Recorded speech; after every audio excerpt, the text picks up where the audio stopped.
Baik, Assalamualaikum warahmatullahi wabarakatuh. Di kesempatan kali ini saya akan mensimulasikan mata kuliah praktikum transformator dengan dosen pengampu yaitu Bapak Luki Pradipta Setiara Harja. Nah, perkenalkan, nama saya Arif Ramadhani dari kelas 2D3 ke PLN 19 NRP 13031970001. Pada kesempatan kali ini saya akan mensimulasikan percobaan transformator dengan judul Simulasi Pembebanan Transformator Satu Fasa. Pada percobaan kali ini saya akan mensimulasikannya dengan aplikasi PESIM. Selanjutnya, tujuan praktikum. Tujuan praktikum di sini yaitu prosedur simulasi pembebanan transformator satu fasa dengan melakukan pengukuran dan pengamatan untuk mengetahui karakteristik pembebanan transformator satu fasa dan performansi rangkaian, menganalisa dan menyimpulkan data hasil percobaan. Dasar teori. Pembebanan pada transformator pasti dilakukan dalam menyalurkan energi listrik ke beban. Transformator merupakan mesin listrik yang dapat melakukan konversi nilai tegangan sesuai dengan kebutuhan beban. Pada saat transformator diberikan beban, maka pasti akan ada nilai daya input dan daya output. Karena adanya proses konversi energi dalam bentuk perubahan nilai tegangan, maka dimungkinkan adanya rugi-rugi energi listrik. Perbandingan antara nilai daya output dengan input inilah yang akan menunjukkan efisiensi dari kinerja transformator. Dalam pembebanan transformator, terdapat 3 jenis karakteristik beban, yaitu resistif, induktif, dan kapasitif. Nah, berikut merupakan gambar rangkaian percobaan pada simulasi kali ini. Jadi di sini ada 3 kali percobaan atau ada 3 gambar rangkaian percobaan, di mana di setiap gambar percobaan nanti ada 5 kali pengambilan data, yaitu dengan beban yang berbeda-beda. Pada percobaan pertama yaitu menggunakan pada rangkaian di sini menggunakan beban resistor. Nah, di sini komponen-komponen yang digunakan yaitu diantaranya ada sumber tegangan AC, ada voltmeter AC, ada ampermeter, lalu ada kWh meter untuk mengukur daya. Selanjutnya ada trafo. Nah, di sini menggunakan trafo non ideal, jadi tidak menggunakan trafo ideal. Lalu di sisi sekundernya juga sama, ada voltmeter, ada ampermeter, dan ada kWh meter. Lalu di setelah kWh meter ada power factor meter untuk mengukur power factor. Dan selanjutnya di sisi yang paling kanan sendiri itu ada beban. Nah, yang pada gambar percobaan pertama yaitu kami menggunakan beban resistor, dan nanti resistor akan diubah nilainya. Lalu pada gambar rangkaian percobaan kedua, rangkaian sama dari sisi primer dan sisi sekunder sama pada percobaan pertama. Namun untuk bebannya kita tambahkan beban induktor, dipasangkan secara seri. Nah, pada percobaan 2 ini nilai resistor konstan ya, saya konstankan, dan nilai induktor yang saya ubah. Nah, selanjutnya untuk pada percobaan ketiga yaitu sama. Untuk bagian sisi primer dan sisi sekunder sama, namun pada sisi beban saya pasangkan sebuah kapasitor, lalu saya paralel dengan resistor. Nah, untuk resistor di sini sama, saya buat konstan nilainya, dan untuk kapasitor saya ubah-ubah. Nah, di sini tujuannya yaitu untuk melihat seberapa besar efisiensi suatu beban, apakah dengan resistor itu lebih tinggi atau lebih rendah, apakah dengan induktor dan resistor itu efisiensi konstan atau malah justru efisiensinya kurang atau baik. Jadi untuk lebih jelasnya kita langsung ke aplikasi PESIM. Nah, di sini sudah nampak gambar rangkaian. Jadi saya sudah merangkai gambar sebelumnya. Nah, untuk membuka file baru kita bisa klik new ya. Nanti akan ada lembar kerja baru. Selanjutnya untuk laman bagian mencari komponen, itu kita dapat klik library browser. Nah, nanti kita bisa search di sini beberapa komponen ya yang kita gunakan. Saya ambil contoh yaitu untuk tegangan AC kita bisa cari di sini tegangan AC, atau kita bisa cari di bagian bawah yaitu di sini sinusoidal voltage source. Kita klik saja, atau bisa kita klik di sini. Nah, kita langsung drag saja ya, drag ke lembar kerja. Nah, untuk transformator kita menggunakan transformator satu fasa yang non ideal ya. Nah, kita menggunakan transformator yang ini ya. Jadi di dalam transformator ini nantinya kita akan dapat mengubah ya kumparan-kumparannya atau nilai dari trafo tersebut, nilai dari misal arus magnetisasinya atau kumparan R-nya dan sebagainya. Selanjutnya setelah sudah menemukan komponen-komponen yang dicari, lalu mengganti setiap parameter pada rangkaian, yaitu di sini yang gambar rangkaian percobaan pertama dulu. Nah, di sini untuk bebannya resistor ya pada percobaan pertama, dan VAC yaitu kita input sebesar 220. Karena ini adalah VRMS dan yang ditanyakan adalah peak amplitude, kita kalikan dengan 1,41. Nah, untuk frekuensinya kita pakai 50 Hz. Jadi peak amplitude-nya tadi 220 volt kali 1,41 dan frekuensinya 50 Hz. Untuk voltmeter tetap, untuk ammeter tetap, tidak ada yang dirubah. Nah, di sini untuk lebih memudahkan lagi, kita ganti variabelnya dengan nama VAC, ini Vin dan ini In. Lalu pada kWh meter, nah untuk kWh meter cut off-nya kita ubah jadi 50 Hz ya, agar sesuai dengan sumbernya, karena sumbernya tadi 50 Hz dan cut off frekuensinya 50 Hz, nanti sesuai dengan yang Hz yang masukannya, frekuensi masukannya, agar bisa dilihat, agar bisa terlihat nilai yang diinginkan. Lalu pada kWh meter di sini untuk menunjukkan dayanya kita tambahkan voltmeter di bagian atas.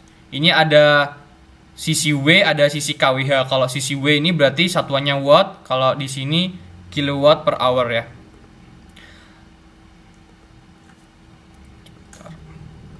Nah, selanjutnya kita sambungkan ini langsung ke transformator. Nah, transformator di sini karena non ideal, jadi parameternya malah lebih banyak ya pilihannya. Jadi di sini ada RP, ada RS, ada LP, ada LS, ada LM, ada magnetisasi. Nah, di sini saya menggunakan transformator, akan tetapi untuk nilai parameternya tidak saya ubah ya. Jadi default dari pesimnya yang saya ubah yaitu perbandingan lilitannya. Saya ubah menjadi angka untuk lilitan primernya, saya ubah jadi dari 220.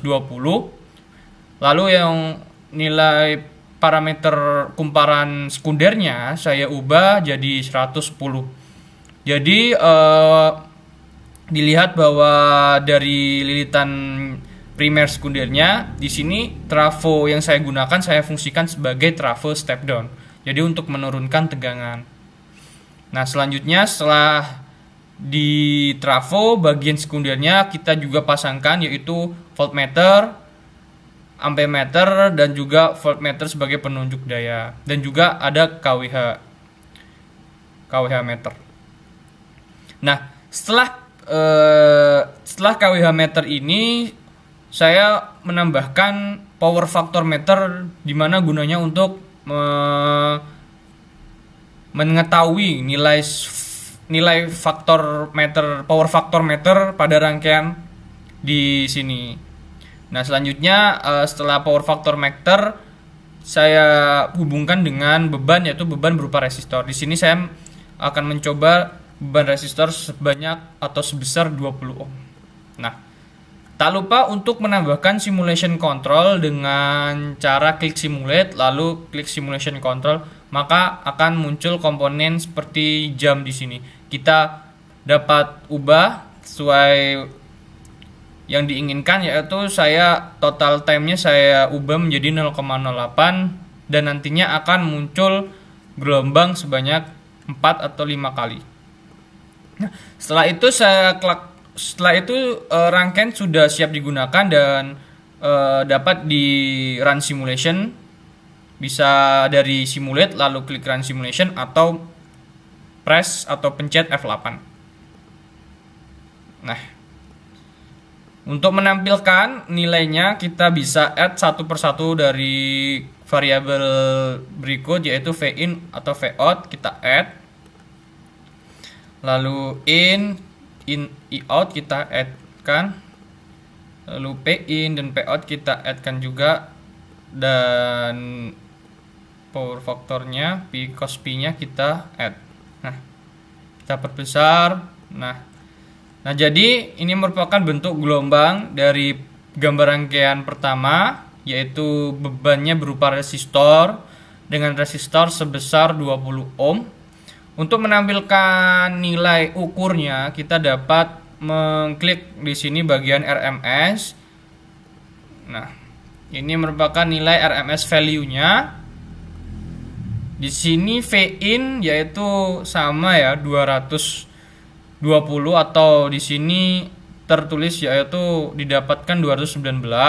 Lalu Vout-nya yaitu 196 dan I-nya didapatkan 3,6 ampere, Eout-nya 5,4 ampere, lalu ada PI-nya 666 watt, lalu Pout-nya 567.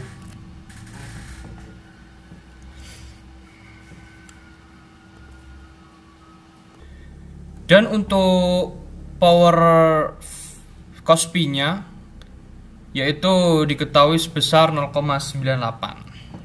Nah, oke, selanjutnya untuk percobaan kedua. Jadi untuk percobaan kedua yaitu kita menggunakan rangkaian kapasitor ya. Sebelumnya kita disable dulu ya untuk rangkaian ini, lalu kita enable untuk rangkaian yang kedua.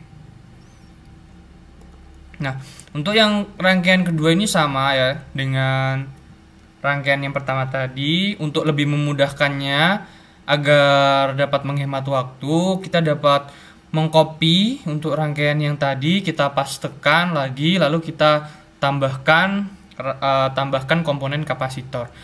Nah, di sini rangkaian kapasitor kita paralelkan ya dengan resistor, rangkaian kapasitor. Untuk resistornya yaitu nilainya konstan sebesar 20 ohm dan nilai kapasitornya yaitu di sini saya mencoba 40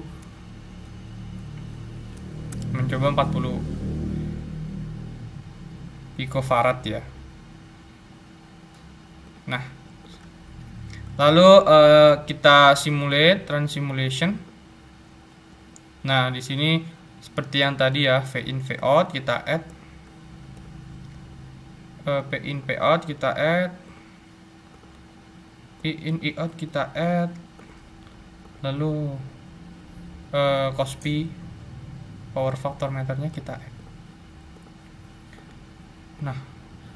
Nah, untuk beban resistor plus kapasitor kita dapatkan bentuk gelombang seperti berikut, lalu nilai RMS seperti berikut. Nah, untuk VI-nya sama ya kayak yang resistor tadi yaitu 219 volt, Vout-nya 196, PI-nya juga sama 668, lalu Pout-nya sama 569 dan IIN 3,45 dan Eout-nya 5,65. Untuk power faktornya 0,96. Selanjutnya yaitu percobaan yang terakhir,